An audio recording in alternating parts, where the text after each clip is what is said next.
Y precisamente, Juan, ahí Sí. en Reforma mencionabas una de estas avenidas importantes de la capital, se llevó a cabo una gran celebración. Una gran celebración que además cabe mencionar aquí, Felicitas, que fue con luces, pero no pirotécnicas, como nunca había sucedido, ayudando al medio ambiente y a la contaminación auditiva, y además pues se disminuyen muchos riesgos. Así es, la innovación para recibir al 2019. Veamos.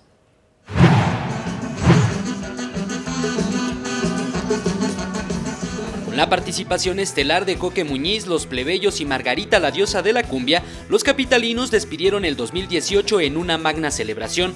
En la glorieta de La Palma sobre Avenida Reforma, desde muy temprano los asistentes al festejo de fin de año en tu ciudad se dieron cita a los pies del escenario. ¿Cómo te la estás pasando? Muy bien. ¿Desde muy a qué hora a gusto. llegaste? A las 5. Como a 5:15, todavía no había mucha gente. No, estuvo súper tranquilo. De hecho, está como hay vacaciones ahorita, mucha gente no trabaja ni va a la escuela, súper tranquilo. La celebración organizada por la Secretaría de Cultura de la Ciudad de México se vivió con plena alegría y la ocasión fue propicia para hacer también un balance del año que se fue.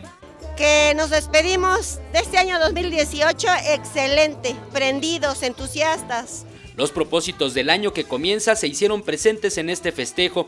Los asistentes, aunque divertidos, no olvidaron las metas y anhelos para el 2019. Tener un buen trabajo, buenos compañeros, tener bonita armonía, más que nada.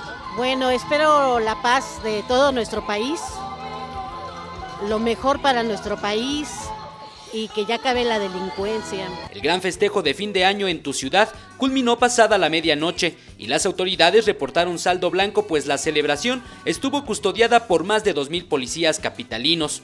Con imágenes de Jorge Barajas, Eric Pinto, 21 Noticias.